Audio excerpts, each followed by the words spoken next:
Student, hope so all of you are fine. Today we will discuss about relationship between cell function and cell structure. In previous lecture हमने क्या पढ़ा था कि cells की types के बारे में पढ़ा था, प्रोकैरियोटिक सेल्स और यूकैरियोटिक सेल्स जो दो टाइप के होते हैं. बेसिकली आज हम बात करेंगे सेल के स्ट्रक्चर और उसके फंक्शन के दरमियान क्या रिलेशन है, क्या एक सेल सारे सेल एक ही फंक्शन को परफॉर्म करते हैं या एक ही जैसा उनका स्ट्रक्चर होता है. तो आज हम बेसिकली उसके बारे में बात करेंगे. अगर मैं बात करूं सबसे पहले सेल के फंक्शन की, तो बेसिकली हमारी बॉडी के अंदर 200 किस्म के सेल्स पाए जाते हैं, 200 टाइप्स ऑफ सेल्स.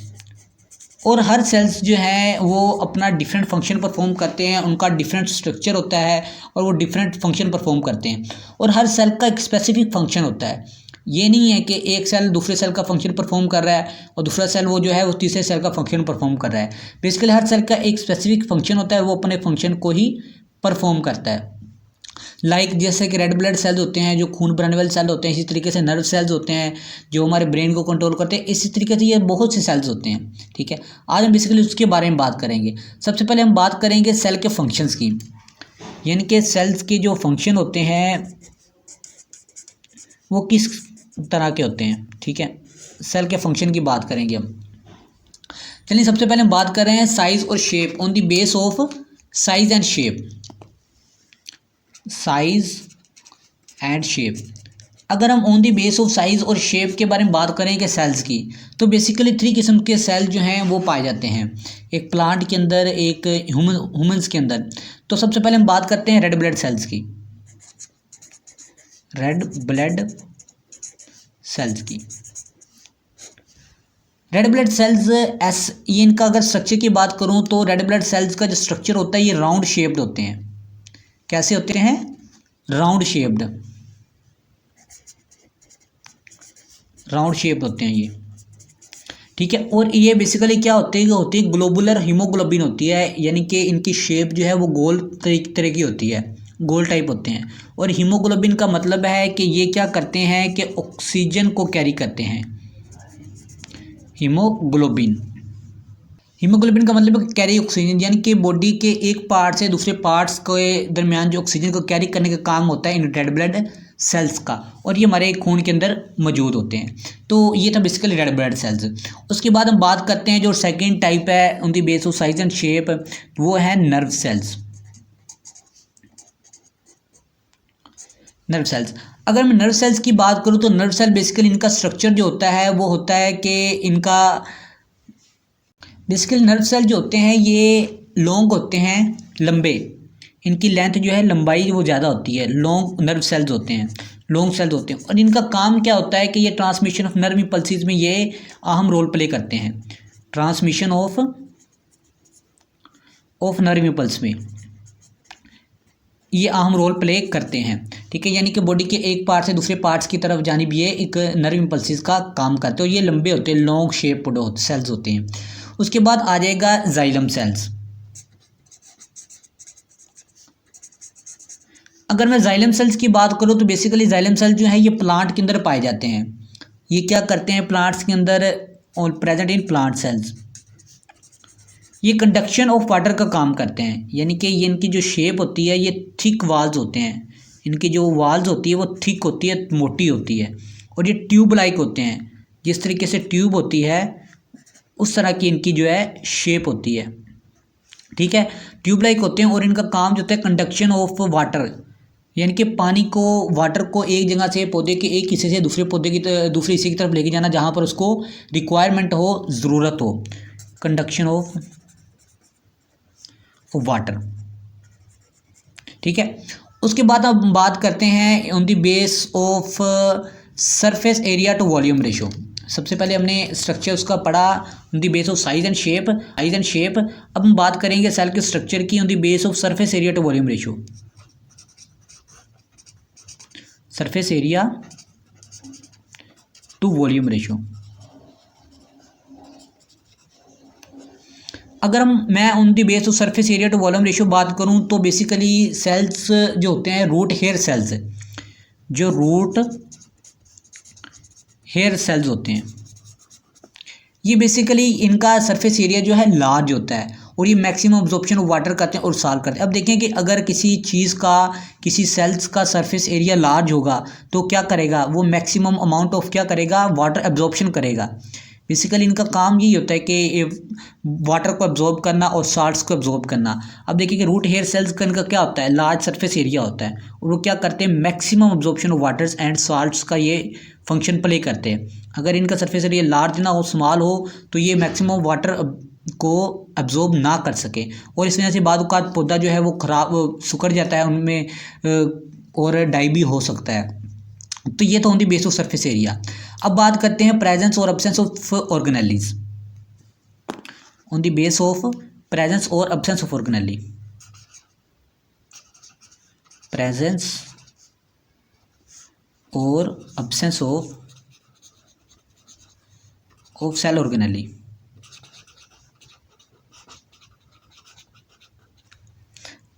अगर मैं basically on the presence of और एब्सेंस ऑफ सेल ऑर्गेनेलीज की बेस की बात करूं तो इन कुछ सेल ऐसे होते हैं जिनमें कुछ ऑर्गेनेलीज पाए जाते हैं और कुछ सेल्स ऐसे होते हैं जिनमें ऑर्गेनेलीज नहीं पाए जाते। अब बेसिकली मैं ह्यूमन सेल्स की बात करूं तो ह्यूमन सेल्स के अंदर जो ज़्यादा सिक्रेशन वाले सेल्स होते हैं वो होते हैं एंडोप्लाज्मिक रेटिकुलम और Golgi apparatus. Endoplasmic reticulum, endoplasmic reticulum और गोल्जी अपैरेटस, ये ज़्यादा सिक्रेशन वाले सेल होते हैं और ये ही एनिमल सेल्स के अंदर ज़्यादा पाए जाते हैं। ये ज़्यादा सिक्रेशन वाले सेल्स होते हैं गोल्जी अपैरेटस, ठीक है। ये ज़्यादा सेल इस वजह से पाए जाते हैं ताकि इनकी सिक्रेशन की बॉडी को ज़्यादा रिक्वायरमेंट होती है। कुछ सेल ऐसे होते हैं जिनके अंदर ये एंडोप्लाज्मिक रेटिकुलम, गोल्जी अपैरेटस नहीं मौजूद होते क्योंकि उनको उनकी सिक्रेशन की ज़रूरत नहीं होती। अब मिसाल के तौर पर अगर मैं प्लांट की बात करूँ तो पौधों के अंदर क्या होता है कि फोटोसिंथेसिस के लिए क्लोरोप्लास्ट होता है। फोटोसिंथेसिस के लिए क्या होता है, क्लोरोप्लास्ट। अब देखिए इनको क्लोरोप्लास्ट की ज़रूरत होती है तो इस वजह से ये ऑर्गेनेलीज इनके अंदर पाए जाते हैं प्लास्टिड। अगर ये प्लास्टिड ना हो तो उनको क्लोरोप्लास्ट ना बने और ये इनके कलर जो है वो ग्रीनिश ना हो, वो इनका कोई और ही कलर हो जो पौधे को खुश्क कर सकती है, पौधे को डाई भी कर सकती है। तो बेसिकली ये था हमारा on the structure of cells. तो अब हम बात करेंगे इनके फंक्शंस के बारे में, उनके कुछ एग्जांपल्स अब हम स्टडी करेंगे। Function of sales.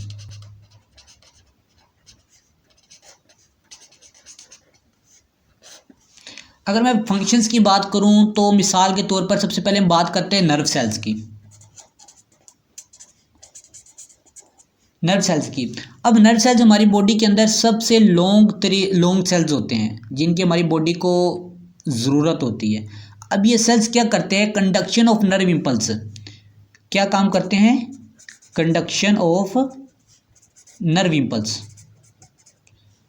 Nerve impulse यानी कि हमारी बॉडी के एक पार्ट को दूसरे पार्ट से कनेक्ट करते हैं। मिसाल के तौर पर अगर आप ये फ़र्ज़ कर लें कि अगर आपने किसी पिन के ऊपर या हीट के ऊपर अपना हाथ रखा है तो आप फ़ौरन से अपना हाथ को पीछे कर लेते हैं, जिस वजह से क्या होता है कि आपको ये फील होता है कि मुझे शायद मेरा हाथ जल रहा है।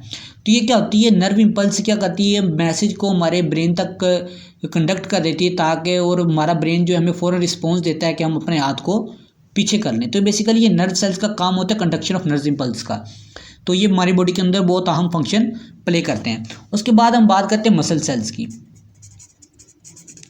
मसल सेल्स की, अगर मैं मसल सेल्स की बात करूँ तो मसल सेल्स जो है हमारी बॉडी के अंदर contraction and relaxation of cells, contraction and relaxation यानी कि कॉन्ट्रैक्शन और रिलैक्सेशन का जो है वो फंक्शन प्ले करते हैं हमारी बॉडी के अंदर। हमारी किसी भी बॉडी को यानी कि मसल्स होते हैं हमारी बॉडी के अंदर, जिस तरीके से हमारे बाजू के मसल्स है, इस तरीके हमारी बॉडी के अंदर सारी मसल्स होते हैं। वो मसल्स क्या करते हैं, कॉन्ट्रैक्शन और रिलैक्सेशन का काम करते हैं, मसल सेल्स करते हैं हमारी बॉडी के अंदर, ठीक है। उसके बाद हम बात करते हैं रेड ब्लड सेल्स की, RBC, red blood cells, red blood cells. अगर मैं रेड ब्लड सेल्स की बात करूँ तो बेसिकली रेड ब्लड सेल्स जिनका जो मेन फंक्शन होता है वो कैरी ऑक्सीजन करते हैं। ये कैरी ऑक्सीजन यानी कि हमारे बॉडी के एक पार्ट से दूसरे पार्ट की तरफ ये ऑक्सीजन को लेके जाते हैं ताकि हमारी बॉडी के एवरी पार्ट तक ये ऑक्सीजन जो है वो पहुंच सके। रेड ब्लड सेल्स के साथ वाइट ब्लड सेल्स भी पाए जाते हैं। WBC, जिनको हम वाइट ब्लड सेल्स कहते हैं। और वाइट ब्लड सेल्स क्या करते हैं कि हमारी बॉडी के अंदर जो जर्म्स होते हैं उनको किल कर देते हैं, ताकि हमारी बॉडी को कुछ इफेक्ट ना हो, कुछ नुकसान ना हो, डिजीज़ काज ना कर सके। जो एजेंट होते हैं उनको किल कर देते हैं। उसके बाद हम बात करते हैं स्किन सेल्स की। अगर मैं स्किन सेल्स की बात करूं तो स्किन सेल्स हमारी बॉडी के अंदर बहुत ही अहम रोल प्ले करते हैं। हमारी बॉडी के सबसे ऊपर स्किन होती है और स्किन का बहुत अहम फंक्शंस होते हैं।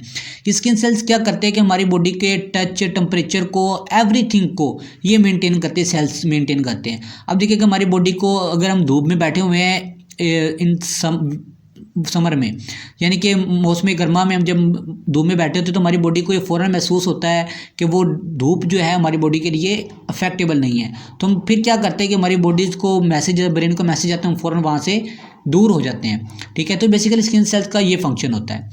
उसके बाद हम बात करते हैं कि बोन सेल्स की। बोन सेल्स की अगर मैं बोन सेल्स की बात करूं तो बोन सेल का भी बहुत अहम फंक्शन होता है। हमारी बोन्स के अंदर कैल्शियम पाए जाते हैं। वो कैल्शियम क्या करते हैं कि हमारी बोन्स को मजबूत करते हैं, हमारी बोन्स को टूटने से बचाते हैं। तो बेसिकली बोन सेल जो होते हैं हमारे बोन्स के मूवमेंट के अंदर, एवरीथिंग पार्ट ऑफ जिस्म के, तो बोन सेल्स का बहुत ही अहम फंक्शन होता है। तो बेसिकली ये आज का हमारा topic, relationship between cell function and its cell structure. Okay, thank you.